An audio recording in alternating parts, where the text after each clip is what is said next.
ಶಿವಮೊಗ್ಗ ನಗರದಲ್ಲಿ ಉದ್ಭವವಾಗಿರುವ ಕಲುಷಿತ ಕುಡಿಯುವ ನೀರಿನ ಸಮಸ್ಯೆ ಬಗ್ಗೆ ಇನ್ನೊಂದು ವಾರದಲ್ಲಿ ಇತ್ಯರ್ಥ ಕಂಡುಕೊಳ್ಳಲಾಗುವುದು ಎಂದು ಶಾಸಕ ಎಸ್ಎನ್ ಚನ್ನಬಸಪ್ಪ ತಿಳಿಸಿದರು. ಶಿವಮೊಗ್ಗದಲ್ಲಿ ಪತ್ರಿಕಾಗೋಷ್ಠಿ ನಡೆಸಿ ಮಾತನಾಡಿದ ಶಾಸಕ ಎಸ್ಎನ್ ಚನ್ನಬಸಪ್ಪ, ಶಿವಮೊಗ್ಗ ನಗರದಲ್ಲಿ ಇತ್ತೀಚಿನ ಮಳೆಯಿಂದಾಗಿ ಕಲುಷಿತ ನೀರು ಸರಬರಾಜಾಗುತ್ತಿರುವ ಬಗ್ಗೆ ಸಾರ್ವಜನಿಕರಲ್ಲಿ ದೂರು ಕೇಳಿಬರುತ್ತಿದೆ. ಈ ಕುರಿತು ಈಗಾಗಲೇ ಜಲಮಂಡಳಿಯವರ ಜೊತೆಗೆ ಚರ್ಚಿಸಲಾಗಿದೆ. ಎರಡನೇ ಹಂತದ ನೀರು ಸರಬರಾಜಿಗೆ ಜಲ ಸಂಗ್ರಹಾಗಾರಕ್ಕಾಗಿ ಭೂಮಿಯನ್ನು ಗುರುತಿಸಲಾಗಿದೆ. ಶೆಟ್ಟಿಹಳ್ಳಿ ಅಭಯಾರಣ್ಯದ ಕಂದಾಯ ಜಾಗವನ್ನು ಗುರುತಿಸಲಾಗಿದೆ ಎಂದರು.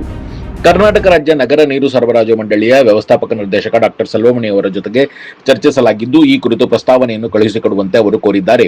ಶಿವಮೊಗ್ಗ ನಗರಕ್ಕೆ 2 ಟಿಎಂಸಿ ನೀರು ಅಗತ್ಯವಾಗಿದ್ದು, ಈ ಕುರಿತು ನೀರಾವರಿ ಇಲಾಖೆ ಅನುಮತಿ ಪಡೆಯಲಾಗಿದೆ.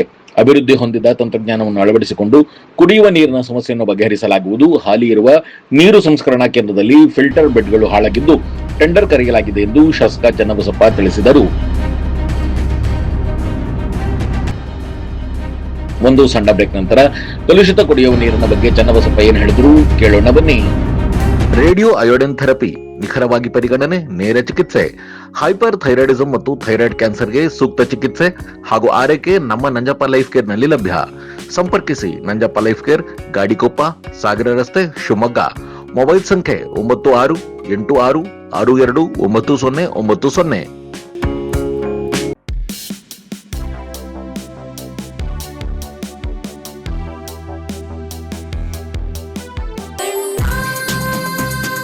ಸರ್ಫಾ quotes,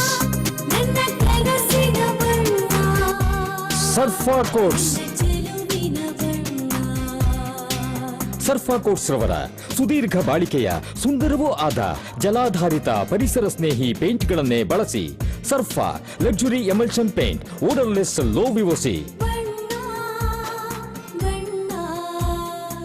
good for health, good for earth. Sarfa ಈ ಬಾರಿ ಏನಾಯಿತು, ಅಚಾನಕ್ಕಾಗಿ ಒಂದು ಸಂಗತಿ ನಡೆದೋಗ್ಬಿಡ್ತು. ಅದ್ರ ಪರಿಣಾಮ ಒಂದಷ್ಟು ವ್ಯತ್ಯಾಸಗಳಾಗಿತ್ತು. ಅದನ್ನು ಸರಿಪಡಿಸೋಕ್ಕೆ ನಾನು ಕೂಡ ಅಲ್ಲಿಗೆ ಹೋಗಿ ಭೇಟಿ ಮಾಡಿ ಬಂದಿದ್ದೇನೆ. ವಿಶೇಷ ಅವ್ರ ಜೊತೆ ಕೂತ್ಕೊಂಡು ಒಂದು ಸಭೆನೂ ಕೂಡ ಆಯೋಜನೆ ಮಾಡಿದ್ದೇವೆ. 17ನೇ ತಾರೀಕು ಒಂದು ಪ್ರಮುಖವಾದಂಥ ಕೆಲವು ಪ್ರಮುಖರ ಜೊತೆ ಚರ್ಚೆ ನಡೀತಾ ಇದೆ. ಅದಾದಮೇಲೆ ವಾಟರ್ ಬೋರ್ಡ್ನೊಳಗಡೆ ಒಂದು ಮೀಟಿಂಗ್ ಮಾಡಿ, ಯಾಕಂದರೆ ಇನ್ನೇ ಬೇಸಿಗೆ ಶುರು ಆಗಿಬಿಡುತ್ತೆ.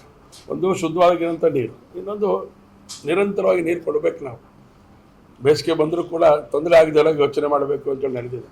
ಪ್ರತಿ ಬಾರಿ ನಾವು ಮಾಡ್ತೇವೆ. ಈಗ ಸಡನ್ನಾಗಿ ಒಂದು ಮಳೆ ಬಂದಾಗ ನಮ್ಮ ಮೇಲೆ ಸಮಸ್ಯೆ ಎದುರಾಗಿತ್ತು.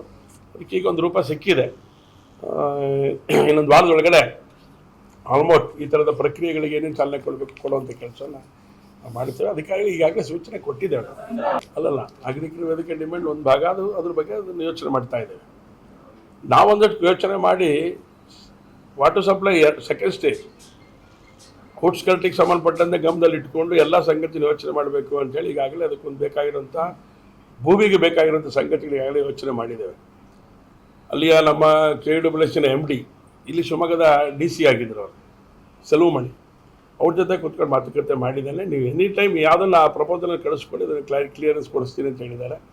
ಸಂಬಂಧಪಟ್ಟಂಥ ಈ ವಿಚಾರಕ್ಕೆ ಸಂಬಂಧಪಟ್ಟಂತೆ ನಾವು ಸೆಷನ್ನಲ್ಲೂ ಈಗಾಗಲೇ ನಾವು ಚರ್ಚೆ ಮಾಡಿ, ನಮಗೆ ಬೇಕಾದ್ರೆ ಹೆಚ್ಚುವರಿ ನೀರು ಎಷ್ಟು ಬೇಕು, ಎಷ್ಟು TMC ಬೇಕು, ಅದನ್ನ ಈಗಾಗಲೇ ನಮಗೆ 2 TMC ಬೇಕು ಅಂತ ಕೇಳಿದ್ವಿ.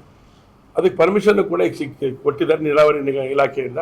ಆ ಥರದ ಪ್ರೋಸೆಸ್ಗಳನ್ನು ಮಾಡ್ಕೊಂಡಿದ್ದೆ. ಜಾಗದೊಂದು ಈಗಾಗಲೇ ನಾವು ಸರ್ಕಾರಕ್ಕೆ ಕಳಿಸ್ಕೊಟ್ಟಿದ್ದೀವಿ. ಸೊ ಅದಾದರೆ ನಮಗೆ ಉಳಿದಂತೆ ನಮಗೆ ಏನೇನು ಬೇಕೋ, ಅಭಿವೃದ್ಧಿ ಆಗಿರುವಂಥ ಟೆಕ್ನಾಲಜಿಗಳು ಏನಿದೆ ಅದನ್ನ ಇಟ್ಕೊಂಡು ಇನ್ನೊಂದು ಸಂಗತಿಗಳನ್ನು ಯೋಚನೆ ಮಾಡಲಿಕ್ಕೆ ಈಗಾಗಲೇ ಜಾಗದ ಅವಶ್ಯಕತೆ ಇದೆ. ಅದಕ್ಕೆ ಈಗಾಗಲೇ ಯೋಚನೆ ಮಾಡಿ ನಾವು ಮುಂದಕ್ಕೆ ಹೋಗಿದ್ದೇವೆ. ಟೈಮ್ ತೊಗೊಳುತ್ತೆ, ಅದಕ್ಕೆ ಮಾಡ್ತಾ ಇದೆ. ಒಂದು ಸೆಕೆಂಡ್ ಯಾಕೆ ಅಂದರೆ ಅಲ್ಲಿ ಫಿಲ್ಟರ್ ಬೆಡ್ಗಳೆಲ್ಲ ಹಾಳಾಗಿತ್ತು.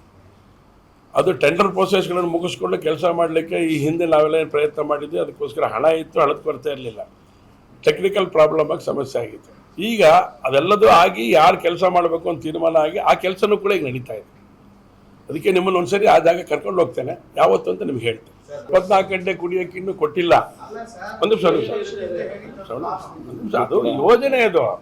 ಅಂದರೆ 24 ಗಂಟೆ ಕುಡಿಯೋಕೆ ನೀರು ಕೊಟ್ಟಿದ್ದೀರಾ ಅಂತ ಕೇಳಿದ್ರೆ ನಾವೇನು ಕೊಟ್ಟಿಲ್ಲ. 24 ಗಂಟೆ 24 ಗಂಟೆ ನೀರು ಕುಡಿಯೋದು ಯಾವಾಗ ಕೊಡೋಕ್ಕೆ ಅವಕಾಶ ಇರೋದು ಯಾವಾಗ ಅಂತ ಹೇಳಿದ್ರೆ, ನಮ್ಮದು ಎಲ್ಲ ಮನೆಗಳಿಗೂ ಸಮಗ್ರವಾಗಿ ಹೌಸ್ ಕನೆಕ್ಷನ್ಸ್ ಆಗಬೇಕು. ಅದಾದ ಮೇಲೆ ಅಲ್ಲಿವರೆಗೂ ಕೂಡ ನಾವು ಮೀಟರ್ ರೀಡಿಂಗಿಗೂ ನಾವು ಅವಕಾಶ ಮಾಡಿಕೊಟ್ಟಿಲ್ಲ. ರೇಟ್ ಮೊದಲೇ ರೇಟ್ ಮೊದಲಿಂದ ಏನು ಸರ್ಕಾರ ಏನು ನಿಶ್ಚಯ ಮಾಡಿದೆ ಆ ಸರ್ಕಾರ ರೇಟ್. ಆದರೆ ಇವ್ರ ರೇಟ್ ಇದೆಯಲ್ಲ, ಇವು ರೇಟನ್ನು ಫೈನಲ್ ಮಾಡಿ ನಾವು ಕೊಡಲಿಕ್ಕೆ ಶುರು ಮಾಡಿದ್ಮೇಲೆ ಅದು ನಿಮಗೆ ಇನ್ನೂ ಕಡಿಮೆನೇ ಆಗುತ್ತೆ ಬಿಲ್ಲು.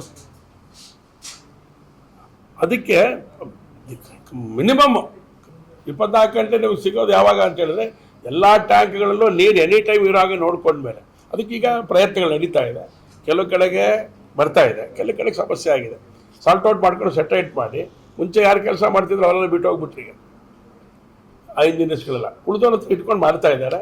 ನಮಗೆ ಸ್ಟಾಫ್ ಕೊಡ್ತಾ ಇದೆ ಅಂತ ನಾವು ಅವ್ರ ಜೊತೆ ಕೂತ್ಕೊಂಡು ಚರ್ಚೆ ಮಾಡಿದಾಗ ಹೇಳಿದ್ದಾರೆ. KWS ಅವ್ರ ಹತ್ರ ನಾವು ಮಾತುಕತೆ ಮಾಡಿದ್ವಿ, UD ಮಿನಿಸ್ಟರ್ ಹತ್ರ ಮಾತಾಡಿದ್ವಿ. ಅವರು ಅದಕ್ಕೆ ಸ್ವಲ್ಪ ಪೂರಕವಾದಂಥ ವಾತಾವರಣದಲ್ಲಿ ಮಾತುಕತೆಗಳು ಮಾಡಿದ್ದಾರೆ. ಅದು ಹೊಸ ಯೋಜನೆನೇ. ಅದು ಜಾಗ ಐಡೆಂಟಿಫೈ ಮಾಡಿದ್ದೀವಿ. ಜಾಗ ಐಡೆಂಟಿಫೈ ಮಾಡಿ ಈಗಾಗಲೇ ಒಂದು ಶೆಟ್ಟಿಹಳ್ಳಿ ಅಭಯಾರಣ್ಯ ಅಂತ ಬಂದ್ಬಿಟ್ಟಿದೆ. ಅದರೊಳಗಡೆ ಶೆಟ್ಟಿಹಳ್ಳಿ ಅದು ನಮ್ಮದು ರೆವಿನ್ಯೂ ಜಾಗ. ಅದು ಅದ್ರ ಬಗ್ಗೆ ಒಂದಷ್ಟು ಚರ್ಚೆಗಳು ನಡೀತಾ ಇದೆ. ಅಲ್ಲೇ ಆಗಿಬಿಟ್ರೆ ಒಂದೇ ಕಡೆ 24 ಎಕರೆ ಸಿಕ್ಬಿಡುತ್ತೆ ನಮಗೆ. ಇಲ್ಲದ್ರೆ ಕೆಲವು ಕಡೆ 5 ಎಕರೆ ಇದೆ, 6 ಎಕರೆ ಇದೆ, ಈ ಥರದ್ದೆಲ್ಲ ಒಂದಷ್ಟು ಸಮಸ್ಯೆಗಳಿದೆ. ಅದನ್ನು ಹೇಗೆ ಅದು ಇಲ್ಲ ಅಂತೇಳಿ ಅದು ಕೊಡಬೇಕು ಅಂತ ತೀರ್ಮಾನ, ಅಭಯಾರಣ್ಯನ ಹೌದು ಅಂತ ಆದರೆ, ಯಾಕಂದ್ರೆ ನಮ್ಮ ರೆವಿನ್ಯೂ ರೆಕಾರ್ಡ್ಸ್ಗಳಲ್ಲಿ ಅಭಯಾರಣ್ಯ ಅಂತ ಇಲ್ಲ. ಶೆಟ್ಟಿಹಳ್ಳಿ ಅಭಯಾರಣ್ಯಕ್ಕೆ ಸೇರುತ್ತಲ್ಲ, ಅದಕ್ಕೋಸ್ಕರ ಸ್ವಲ್ಪ ಟೆಕ್ನಿಕಲ್ ಪ್ರಾಬ್ಲಮ್ ಆಗಿದೆ. ಶೆಟ್ಟಿಹಳ್ಳಿ ಅಭಯಾರಣ್ಯ ಅಂತಲೇ ಇರೋದ್ರಿಂದ ಶೆಟ್ಟಿಹಳ್ಳಿ ನಮ್ಮ ದಾಖಲೆ ಒಳಗಡೆ ಅದು ಎಲ್ಲ ಒಂದು ಕಡೆ ಮಿಸ್ಟೇಕ್ ಆಗಿರೋದ್ರಿಂದ ಅದನ್ನು ಸರಿಪಡಿಸ್ಕೊಂಡು ಈಗಾಗಲೇ ಮಾಡೋಕ್ಕೆ ಈಗಾಗಲೇ ನಡೆದಿದೆ. AC ಅವರು ಅದ್ರ ಬಗ್ಗೆ ಗಮನಿಸ್ತಾ ಇದ್ದಾರೆ. ನಾನು ಅದನ್ನು ಫಾಲೋ ಅಪ್ ಮಾಡ್ತಾ ಇದ್ದೇನೆ. DC ಅವ್ರ ಮೂಲಕ ಸರ್ಕಾರಕ್ಕೆ ಕಳಿಸೋದು. ಅದನ್ನು ಕ್ಲಿಯರೆನ್ಸ್ ಸಿಕ್ಕರೆ ನಮಗೆ ಈ ಉಳಿದಿದ್ದ ಪ್ರೋಸೆಸ್ಸಿಗೆ ಸುಲಭ ಆಗುತ್ತೆ. ಹೌದು, ಇಲ್ಲಿಂದ ನೀರು ತೊಗೊಳೋದಿಲ್ಲ ನಾವು, ಅವಾಗ ಕಾನೂನಿಂದನೇ ತೊಗೊಳ್ಳೋದು.